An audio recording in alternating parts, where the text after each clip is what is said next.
Georgetown Public Hospital is a national referral hospital for the country of Guyana. People come from all parts of Guyana to access health care here. Based on our population and the income earned by the population, many of them cannot go into private hospitals. Government has made a decision that the public hospitals will provide free health care. Having made that commitment, one could have the best of intentions, but if one is unable to finance those intentions in terms of tangible actions and investments, nothing will be achieved. Prior to the restructuring of our debt, we simply didn't have the fiscal space to make the investments in the social sector that were required.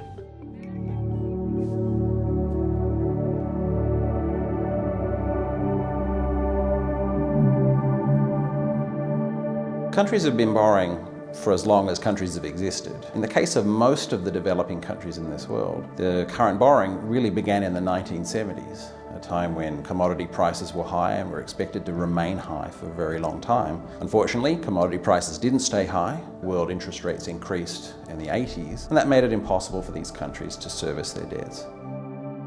During the 1970s and the 1980s, the whole of Guyana's economy was brought under state control. At the same time, the country was grappling with the oil price crisis of the 70s. The country accessed lending from wherever it was available at the time. By the time we arrived at the late 80s, we had accumulated $2.1 billion of external debt, which made it virtually impossible for basic investment in social services because almost all of our revenue at the time was going to service debt. We had no recourse but to approach our Paris Club creditors to seek relief. That's how it started, way back in 1988.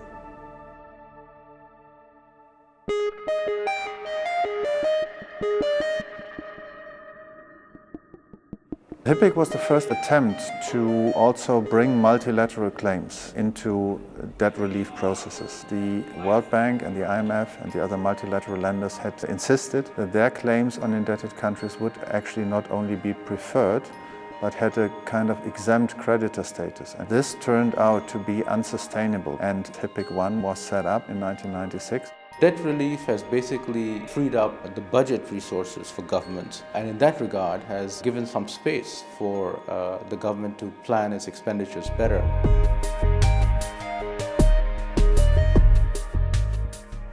As a result of debt relief, we've been able to rapidly scale up our social spending. Today we spend in excess of 20% of GDP on health, education, housing, water and sanitation, and targeted poverty programs. The direct effect is a considerably more modern and more efficient education and healthcare system. Through debt relief, more money has been available. Every year we are seeing an increase in our budget allotment. We are now building a new inpatient facility. Step by step, you'll see that great improvement has been made. You have to bear in mind that most of the people who frequent this facility are people who cannot afford these services elsewhere. We are, without doubt, improving in the quality of services we provide at Georgetown Hospital.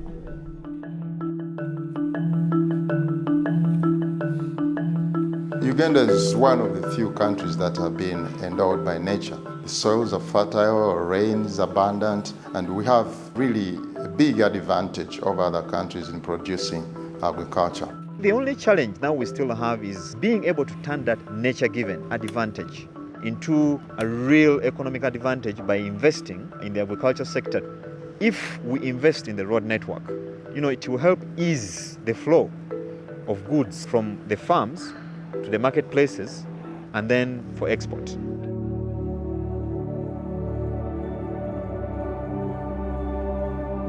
In the 70s and early 80s, Ugandan economy entered into chaos. The economy declined, exports declined, budget declined. We saw the escalation or the growth of this debt. It reached a point where the country could not sustainably handle its debt obligations. In the late 90s, the typical HIPC country, on average, had to use 20% of its export revenues to pay for foreign debt per year. Nowadays, because of debt relief, on average it's around 5 percentage points of the export revenues.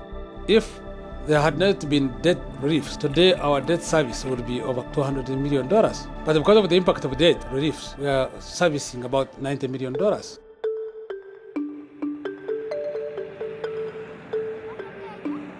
One of the most direct benefits of debt relief has been upgrading roads to all-weather standards, supporting roads that are integrating the domestic economy to the rest of the regional economies, as well as rural feeder roads. With improved road network, the farmer would think about bringing their produce direct to the market to get more money. With this road, maybe one can rent a simple small truck and ferry the goods himself to the city. So that would generate more income and definitely improve the welfare of the people.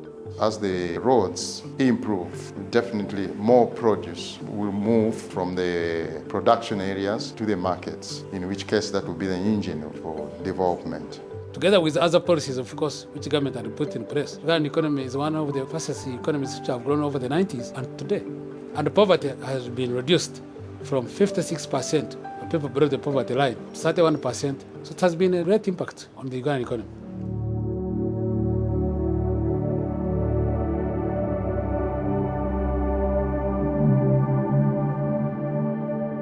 Debt relief is not a guarantee of debt sustainability. We are firmly committed to ensuring that we protect, that we guard very jealously this sustainability that we have achieved. So everyone has understood the importance of debt management going forward and the measures that have to be taken to avoid problems with your current account deficit. It is very important to look at debt relief, debt sustainability, and debt management as a continuum.